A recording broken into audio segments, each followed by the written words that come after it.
Hey, sleepy friends, welcome to my comic book thoughts. Before I proceed, I just wanted to give a shout out to Wonky Ninja. He just started a little while ago, maybe 2 weeks ago, but he's been putting out videos on a steady basis, maybe a month ago, I'm not sure. And his videos are usually fairly brief and to the point, and he talks about some comics he read, and then he says, now it's time for me to go back and read some more comics, and he ends the video. I love his style. So, I'll put a link to him down below. I think he has about 50 subscribers so far. I think he just did his first contest for those 50 subscribers. There's some interesting questions in his contest video. So you might want to check those out, even if you are not eligible for the contest. So yeah, it's almost bedtime. I'm quite sleepy, but in no particular order, I'm going to talk about some of the comic books I read this week. There was Night World, number 3 of 4. And I really enjoyed this issue. I probably should go back. I didn't remember everything from the previous issue. In the mix of this Edgar Allan Poe kind of prose, there's this one character, what's his name? I think his name is Hotspot. Anyway, who does this kind of silly patter that seems to be a mix of recent expressions. He's a ghost or a demon or something. Like here he's saying, Kung Fu Penguin, Happy Feet, Whiplash, Suit of Death. He's the guy in green. So he's kind of, for whatever reason, I can't remember why, aiding our friend Penalumio. I'm getting bad with the names of these characters because it's late at night. Plenilunio is the hero demon. And I I can't exactly remember what Plenilunio is after. There's some magic book that a lot of people are after. Plenilunio wants to be reunited with his love. I can't remember if the magic book is supposed to reunite him or not.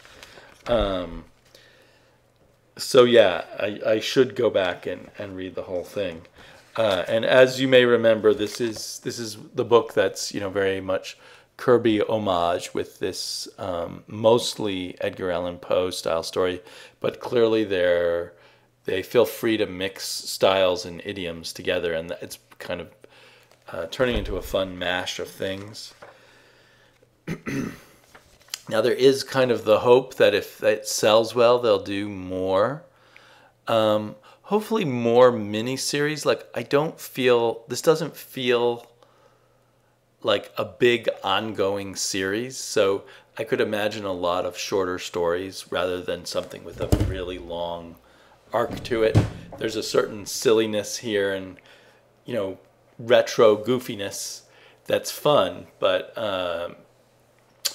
another thing I might hope for is a different book from this same creative team, which is Adam McGovern and Paulo Leandri, I guess. And I believe, mostly this is Paulo Leandri with McGovern doing scripting and plot assistance. But yeah, it's still a lot of fun.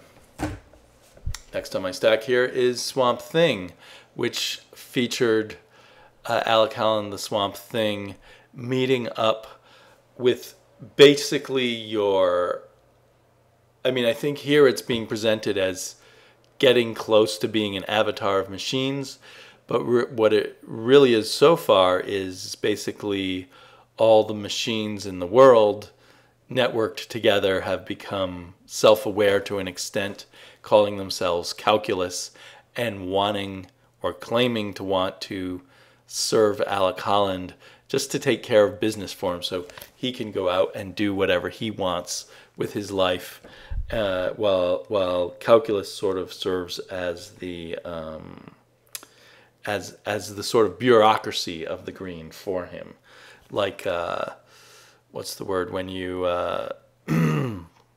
subcontract a subcontractor to take care of the green. And I thought that was kind of a fun idea, even though it's getting kind of tired, everyone wanting to take the green over from Alec Holland. And there's this nice sequence where it shows kind of, I don't know if it's calculus or Alec Holland imagining that Alec Holland wants to fly around like Superman, or the Swamp Thing wants to fly around like Superman. So there's lots of good touches. And I think that this is issue 35, and I think that Charles Soule and his team of artists are staying on this till issue 40. So this is going to be and it's supposed to wrap up this story of the rise of the machines.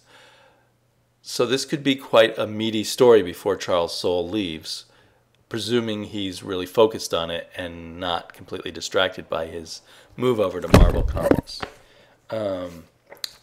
Excellent art, a different colorist, and I felt like I could feel the difference. For all the issues we've had, at least since the Soule run began, we had Matthew Wilson as the colorist, and now we have another very well-known colorist, Matthew Hollingsworth, on it. But even though it's the most frequent contributor, Jesus Saez, I believe, yeah. It does something about the art feels different, and I don't know if Saez's style is evolving or a different colorist gives it a bit of a different vibe. If I have to say, it's a little, I don't know, the colors are a little mistier. I think Matt Hollingsworth, he likes these purples and yellows, maybe. So anyway, interesting, still great coloring, still a great book. I will definitely stay on it if they don't cancel it at issue 40. And I really hope they don't. I hope they just find some other interesting creator to do their take on the Swamp Thing. I think the Swamp Thing is a very plastic character, moldable character. You can twist him this way and that way. If you have a little vision for him, you can twist him off in that direction, and it's not, so, at least for me as a reader, it's not a betrayal of the past. There's something about the basic setup of the character that allows that flexibility and allows extreme stretching of imagination. You know, we had him start as this horror character, you know, way back when they first came up with him, and then into kind of this ecological character and this whole Avatar idea, and you know, we've had it go in all kinds of different directions. Okay, God Hates Astronauts. I kind of raved about issue 1. I liked this issue a little less. The randomness felt more random. The silliness felt more silly. I still like it, and I'm definitely not taking it off my pull. I don't know. I think that there were things raised in the first issue that I wanted to explore some more. And it feels at the moment like the writing is so random that you don't know what he'll explore or where he'll go next. Frankly, it's all kind of, because I read this like when, maybe Friday or Thursday passed, it's all kind of faded from my memory a little bit.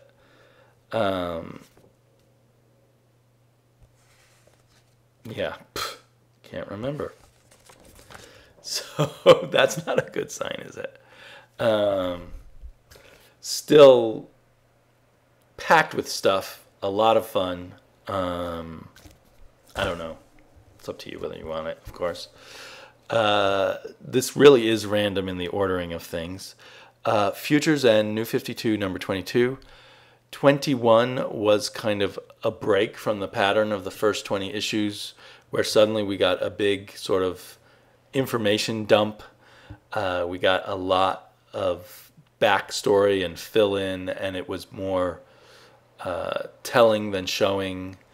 But now we're back to the regular pace and rhythm of this story, and I thought it was really excellent. I hear, some of us really rave about this series, and other people really find it disappointing. And when I hear the disappointed people talk about it, I can't say they're wrong, but I perceive it completely differently.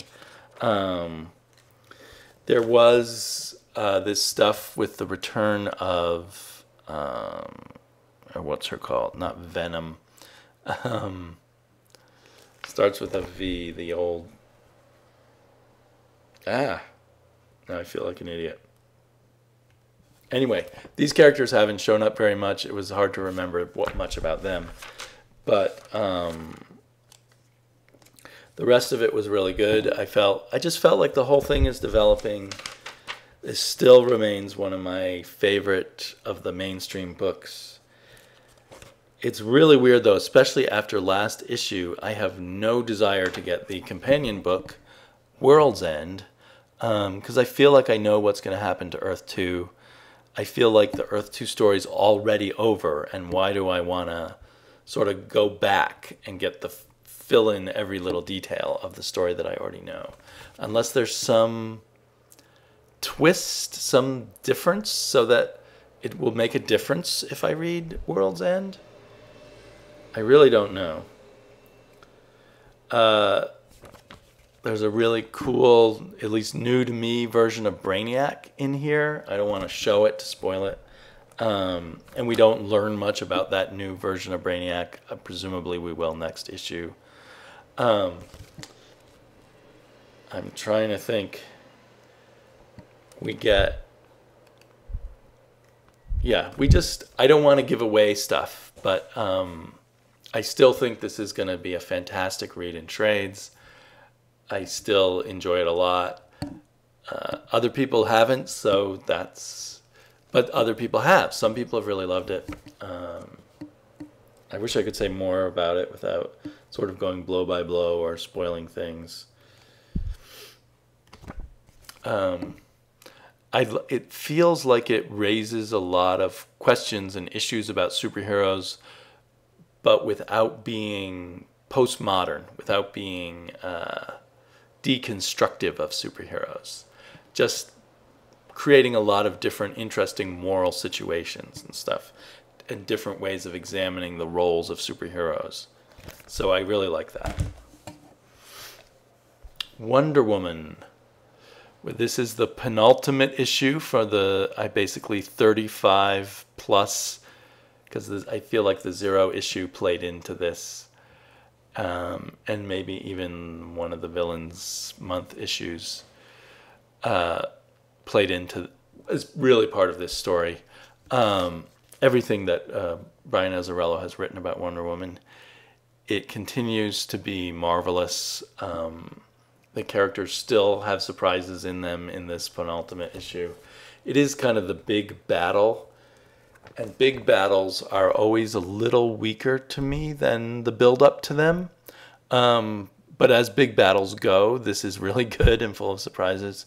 There's a few things where I feel like I'll need to reread them to fully get what happened.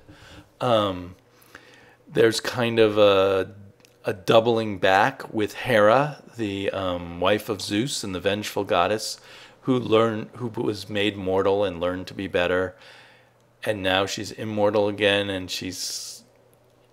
is she maybe going back to her old ways?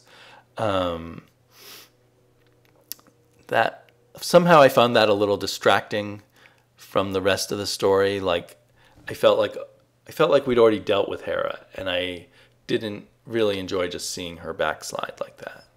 I really loved the use they finally made of this demigod here, who is blind or blinds himself and has horrible visions. It's continuing, but really pulling together in a marvelous way all the Greek mythology into a big action comic book. And earlier it was a more I don't want to say fables, but just a more, the parts of it were horror, parts of it were sort of layers of story, but now we're really getting the action story. Cliff Chang's artwork and Matthew Wilson's coloring are just really, really top notch in this issue. They're always great, and they just seem even greater to me.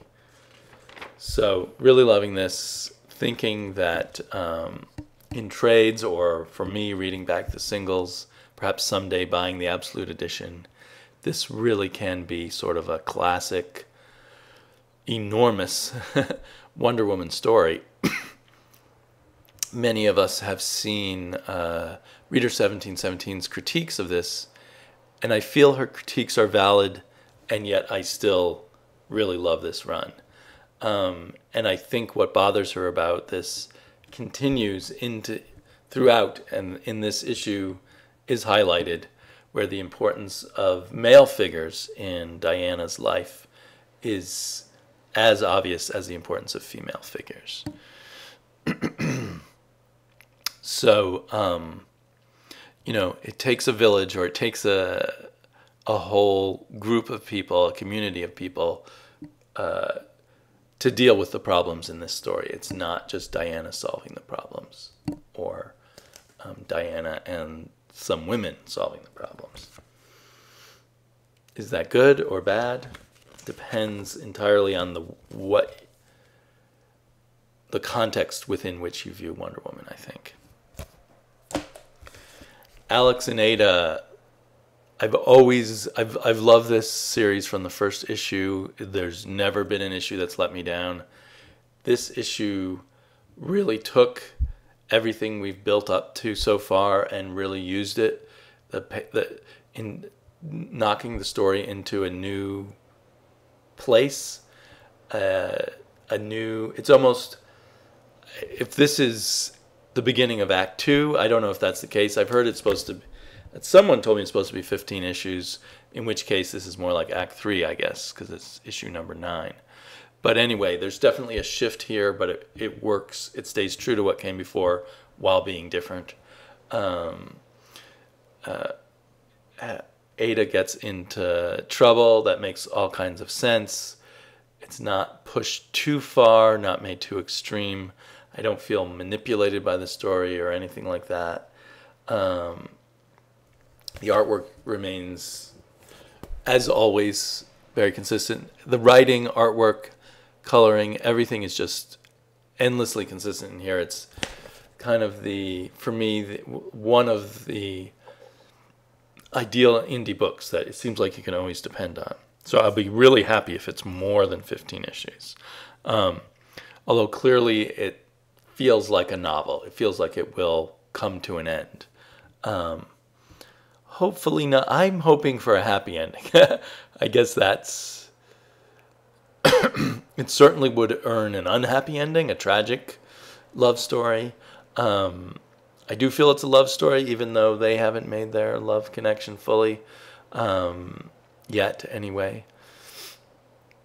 But, and it does question the morality of the human loving the android, even after he's given her freedom. And does she love him out of gratitude or whatever it is? Or because he's the only man she really knows? I hear a lot, when people talk about it, I hear a lot of confusion. Because of the way the credits are normally done in comics, we see on the cover Jonathan Luna and Sarah Vaughn. So you would think Jonathan Luna's the writer, Sarah Vaughn's the artist. But that's not the case. I believe Jonathan Luna is the artist. The two of them are co-plotters and have come up with these ideas and concepts together. And then Sarah Vaughn writes the actual words. Sarah Vaughn is listed as story and script. Jonathan Luna is listed as story, script assists, illustrations, letters, design. So it's definitely, on the plot level, on the writing level, a team effort. And on the art level, Jonathan Luna. You got to credit Jonathan Luna for the incredible art here. Jonathan Luna used to be one half of the Luna brothers. I forgot the name of the other Luna. I feel like his name started with a J also. I might be wrong. But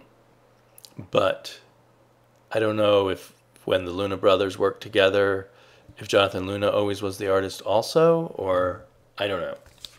Anyway, though, this is, I need to go back and read more Luna Brothers comics, but this is consistently one of my favorites of any comic I read, and definitely like a prime indie comic. The opposite of indie comics, but with its own unique voice, Tiny Titans, Return to the Treehouse. I might be... perception, because this is the current Tiny Titans I'm reading, and me and my daughter together both get so excited over it and just have a laugh fest while reading it, and you're just delighted by all the characters. It just makes DC so charming. But it feels to me like, although the original Tiny Titans series was excellent, they are topping themselves here. Instead of their shtick getting tired, it just keeps getting better. And here, and this, and the format for Tiny Titans Return to the Treehouse, most issues, has been they go visit some grown-up superheroes' habitat while they're trying to find their treehouse or a substitute for their treehouse. So they've been to the Fortress of Solitude, and they've been to Aquaman's underwater realm, and where else have they been? Anyway, some other places, and now they go to Paradise Island. And instead of focusing on the plot, such as it is, they just do fun stuff wherever they are, mining in their own humorous way, different ideas about the Fortress of Solitude or Paradise Island, about Wonder Woman, about Superman, and about their kid characters. And here, like one of the things is that the boys have to wear pink slippers because their feet can't touch the ground on Paradise Island. You can see there Wonder Woman with her long pants on. I like that they chose that. I don't know why I like that better, but it just feels right the way they draw it and the way this kind of thing is. She's not there to be sexy or anything. She's there to be this cool older superhero that they all admire, and the pants just work that way. They play with the idea of the invisible airplane.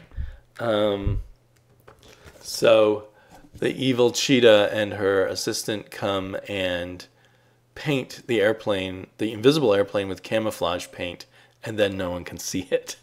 And I thought that was really clever. And, that and the slippers, and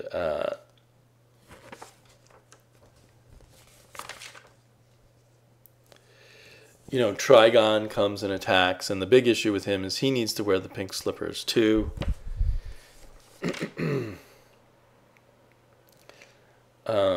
They play with the idea of infinite multiple Wonder Girls.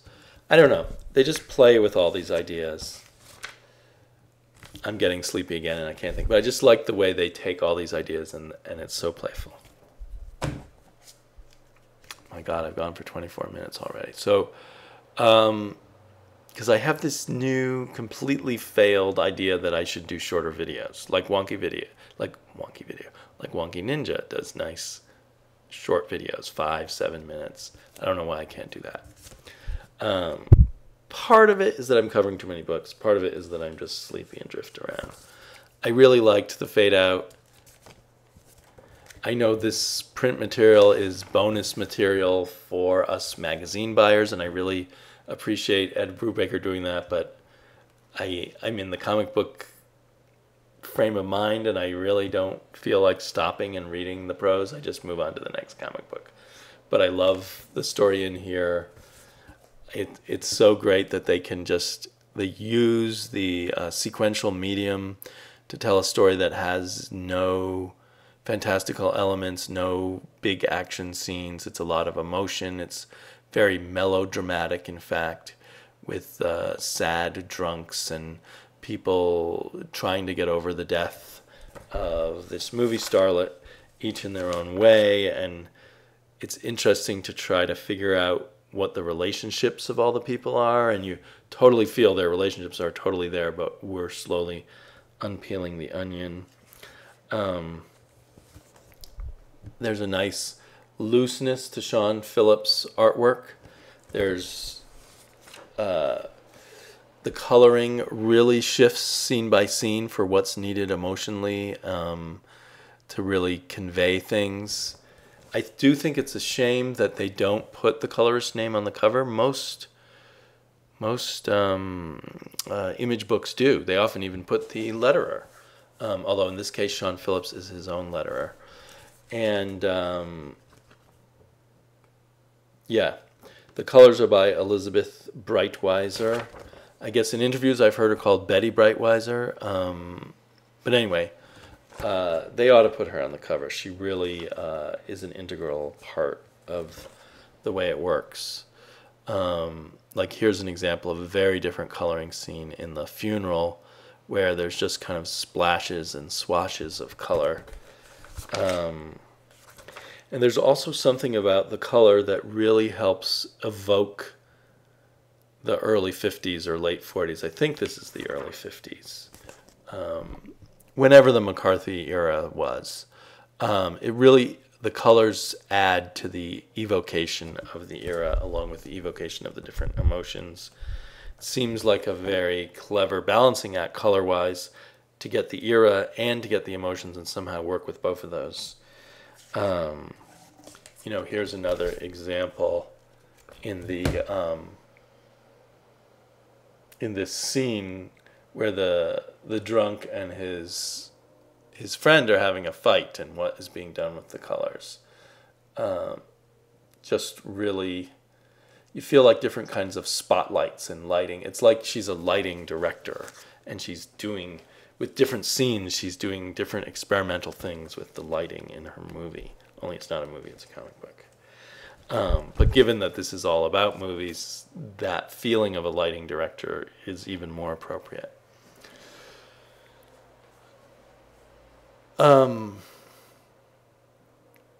Yeah, so that's that. While I'm already going on way too long, let me mention I'm dipping in and out of Sensation Comics Wonder Woman, the digital first, and because so far it isn't seeming that good, I'm not picking it up physically. I think this is the third issue that I've grabbed of it, the digital issue, which are, what amounts to 10 pages. This was a standalone, I forget who the writer was, but art by Phil Hester.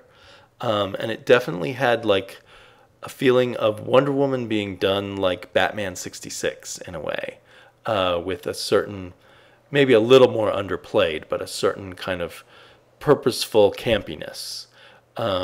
This larger woman character is named Etta Candy, and Dead Man appears, and there's a big fight with Ra's al Ghul. It's nothing big, but this does bode well for Wonder Woman, or for this Wonder Woman out of continuity series. Or not even series, but series of short stories. It's definitely better than all the other ones I've sampled so far.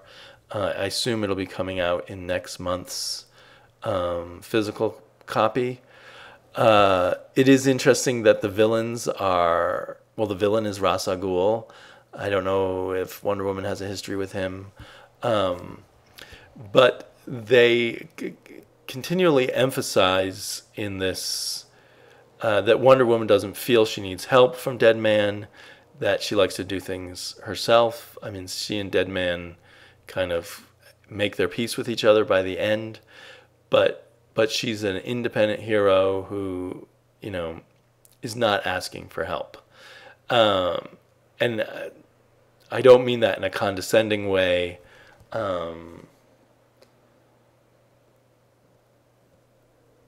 You know,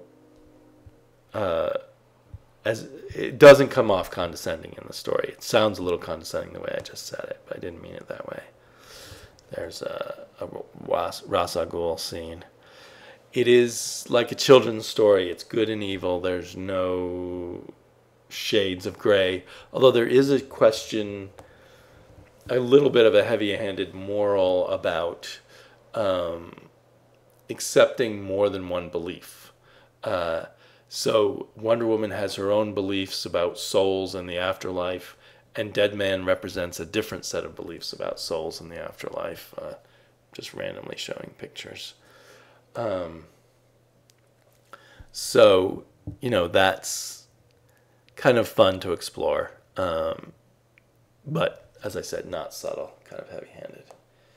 So anyway, I enjoyed that. I'm feeling a little bit more optimistic about Sensation Comics. I might, as time goes on, pick up some of the physical issues.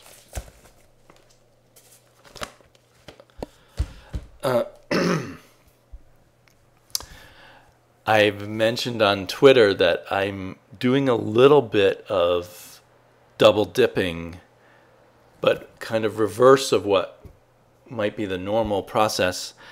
Occasionally, when there's a comic that I really like, that I really want to enjoy the visuals of it, I'll also get the digital edition, because there's things you can get from the digital and there's things you can get from the print. And some things are way better in print.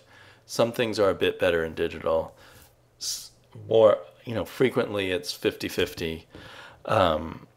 If you read some old Silver Age comics in digital, that's really fun to get it panel by panel with their small panels back then, and to get it larger and have the colors even more vivid.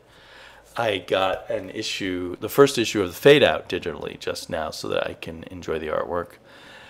Generally, I only do this when there's a digital sale. The Fade Out was on sale for 99 cents.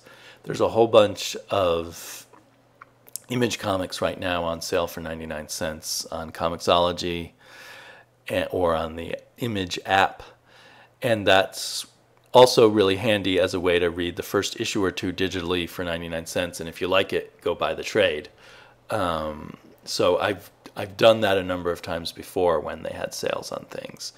Got into Manhattan Projects that way and a few other things. So now I'm trying out some others. So I feel like I'm slowly coming to a peaceful balance with the digital comics world. I went into it too deep at one point, just before the New 52 started, when I thought I was going to give up all my physical media of any kind and have a purely digital life. And that instead got me back into the physical, and I was kind of horrified that I bought so much digital stuff. But now I feel like I'm finding a balance between the two, and I'm enjoying both in different ways and in different contexts and different needs, different reading needs. Like when I'm traveling, digital is really great also. So anyway, I'll talk to you all later. Bye-bye.